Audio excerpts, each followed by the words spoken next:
ओम नमः शिवाय। माई कल की पाठशाला में आप सभी शिव भक्तों का हार्दिक अभिनंदन है। रुद्र संहिता, ये श्री शिव महापुराण की रुद्र संहिता है, जो कि षष्ठम खंड है। त्रिपुरासुर का वर्णन। तारकासुर के वध के उपरांत उसके तीनों पुत्र, जिनके नाम विद्युन्माली, तारकाक्षु और कमलाक्ष थे, पृथ्वी पर तपस्या करने लगे। ये तीनों महान, बलशाली, जितेंद्रिय और देवताओं के द्रोही थे। इन तीनों ने ब्रह्मा जी को प्रसन्न करने के लिए सुमेरु पर्वत पर तपस्या प्रारंभ कर दी। उनकी हजारों वर्ष तक घोर तपस्या करने से ब्रह्मा जी उनके सम्मुख प्रकट हुए। तीनों भाइयों ने ब्रह्मा जी को प्रणाम किया और उनसे बोले, हे ब्राह्मण, यदि आप हमसे प्रसन्न हो तो हमें ऐसा वर दीजिए कि हम सभी प्राणियों से अबद्ध हो। हम अमर रहकर और निर्विघ्न रहकर चाहे तो त्रिलोकी का वध कर सके। ब्रह्मा जी ने कहा, तुम अमरता छोड़कर कोई दूसरा वरदान मांगो, क्योंकि कोई भी प्राणी अमर तो होता ही नहीं। यह सुनकर तीनों दैत्य बोले, प्रभु, हमारे पास ऐसा कोई दुर्ग नहीं है जिसमें शत्रु प्रवेश न कर सके। हमें ऐसे 3 पुरों का निर्माण करा दीजिए जिसमें धन संपत्ति के सभी सुखदायक साधन उपस्थित हों, तथा उन्हें देव व दानव कोई न तोड़ सके, तथा अजय हो। तारकाक्ष ने स्वर्ण का, कमलाक्ष ने चांदी का और विद्युन्माली ने लोहे के पुरों के निर्माण की प्रार्थना की। ब्रह्मा जी ने कहा, तुम्हारी इच्छा पूर्ण हो जाएगी, तथा शिव जी के अतिरिक्त तुम किसी के हाथों से नहीं मारे जा सकोगे। ब्रह्मा जी तारक के तीनों पुत्रों के लिए उनकी मांग के अनुसार तीनों पुरों का निर्माण कराया। इनमें से एक स्वर्ग में, दूसरा आकाश में और तीसरा पुर पृथ्वी पर स्थापित किए गए। तीनों भाई अपने अपने पुरों में आनंद पूर्वक जीवन व्यतीत करने लगे। ब्रह्मा जी के वरदान स्वरूप वे महान ऐश्वर्य का सुख भोगने लगे तथा एक छत्र राज्य करने लगे। इन्होंने त्रिलोकी अर्थात तीनों लोगों को अपने वश में कर लिया। देवगण त्रिपुरा के कष्ट सहन करते करते दुखी होकर ब्रह्मा जी के पास जाकर अपने कष्टों को बताने लगे। ब्रह्मा जी ने उन्हें भगवान शंकर के पास जाने की सलाह दी। तब देवता भगवान शंकर के पास गए और उनकी स्तुति करने लगे। हे प्राणियों के संहार करता, हे अमित तेज वाले, आपको हमारा नमस्कार है। भगवान शंकर ने देवताओं से आने का कारण पूछा। इस पर देवता बोले, हे भोलेनाथ, तारकासुर के तीनों पुत्रों ने तीनों लोगों पर अपना अधिकार करके वे हम पर अत्याचार कर रहे हैं। उनके अत्याचारों से पीड़ित होकर ही हम आपके शरण में आए हैं। आप हमारी रक्षा कीजिए। यह सुनकर भगवान भोलेनाथ बोले, हे देवताओं, ये तीनों असुर मेरे भक्त हैं, अतः मैं इन्हें मारने में असमर्थ हूँ। तुम भगवान विष्णु के पास जाओ और वे जैसा कहे वैसा करो। अब देवता ब्रह्मा जी के साथ भगवान विष्णु के पास गए और उन्हें अपने कष्टों से अवगत कराया।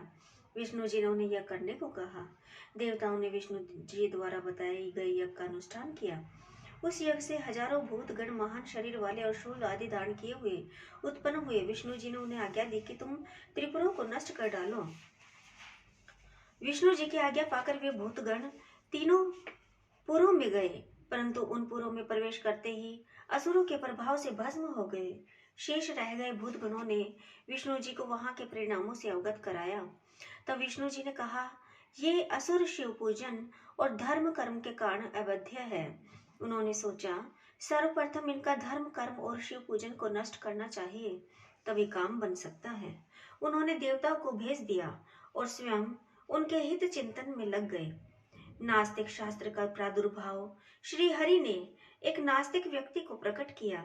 उसके वस्त्र मलिन थे और सिर मुंडा हुआ था। इसका नाम उन्होंने नास्तिक रखा। उसके एक हाथ में झाड़ू, दूसरे हाथ में काष्ठ का पात्र था।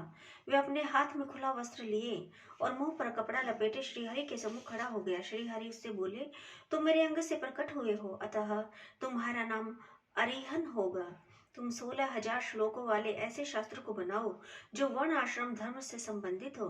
इसमें अपभ्रंश शब्दों की अधिकता हो तथा कर्म विवाह आदि का भी वर्णन होना चाहिए। इतना समझाकर श्री हरि अंतर ध्यान हो गए। हरिहरन ने श्री हरि की आज्ञा से अपने अनेक शिष्यों का निर्माण किया।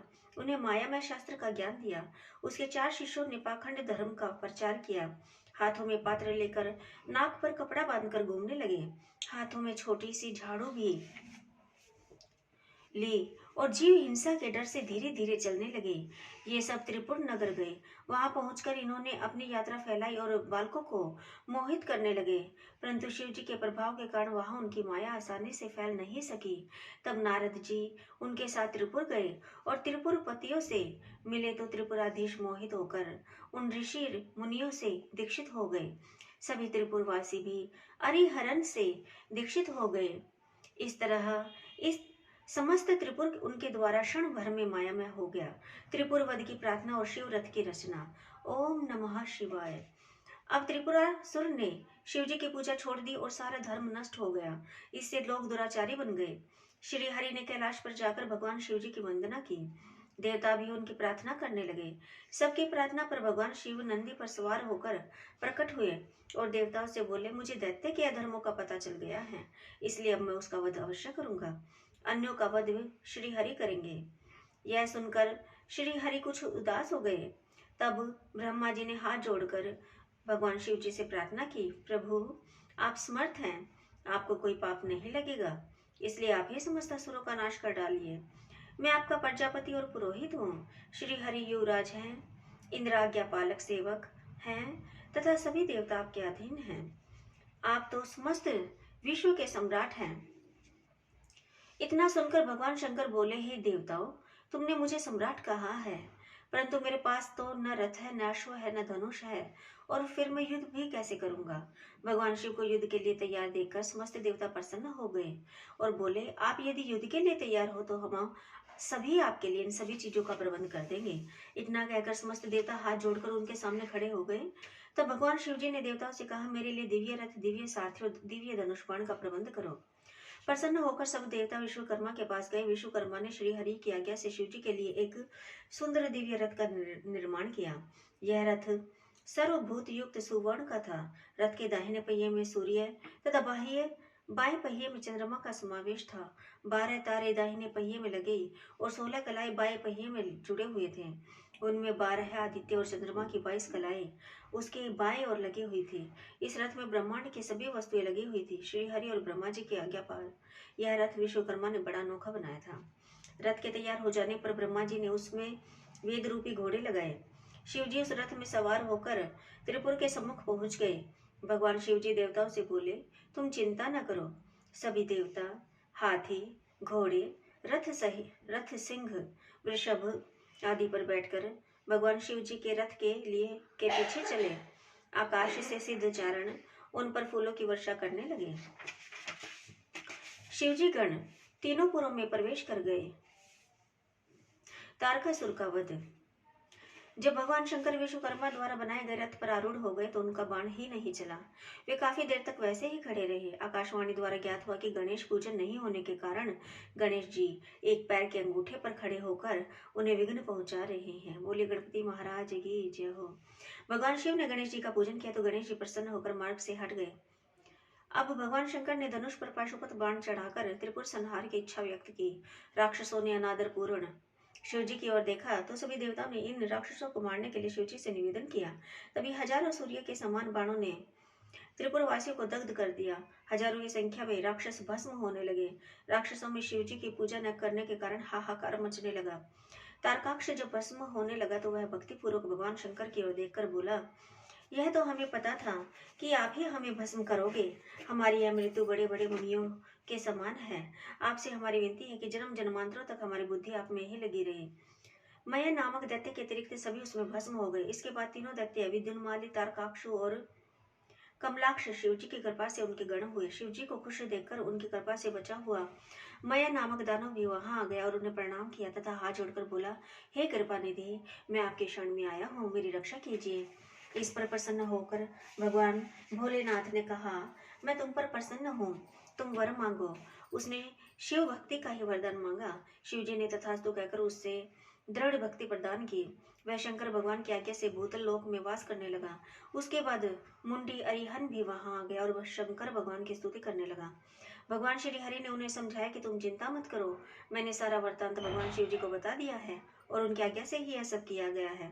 तुम्हारी कुगति नहीं होगी, परंतु कलयुग में जो व्यक्ति तुम्हारे इस मत का सहारा लेंगे उनकी दुर्गति निश्चित है। अब तुम मरुभूमि में जाकर निवास करो। तब वे भगवान शिव जी को प्रणाम करके मरुभूमि को चले गए। इसके बाद सभी ने प्रेम पूर्वक शंकर पार्वती जी की पूजा की और सब अपने अपने लोगों को प्रस्थान कर गए। बोलिए शिव शंकर भगवान की जय हो। ओम त्र्यंबकम यजामहे सुगंधिं पुष्टिवर्धनम् उर्वारुकमे बन्धनात् मृत्योर्मोक्षमामृतम्। ओम त्र्यंबकम यजामहे सुगंधिं पुष्टिवर्धनम् उर्वारुकमे बन्धनात् मृत्योर्मोक्षमामृतम्। ओम त्र्यंबकम यजामहे सुगंधिं पुष्टिवर्धनम् उर्वारुकमे बन्धनात् मृत्योर्मोक्षमामृतम्। ओम भूर्भुवः स्वः तत्सवितुर्वरेण्यं भर्गो देवस्य धीमहि धियो यो न प्रचोदयात्। ओम भूर्भुवः स्वः तत्सवितुर्वरेण्यं भर्गो देवस्य धीमहि धियो यो न प्रचोदयात्। ओम भूर्भुवः स्वः तत्सवितुर्वरेण्यं भर्गो देवस्य धीमहि धियो यो न प्रचोदयात्। ओम नमः शिवाय। जय महाकाल।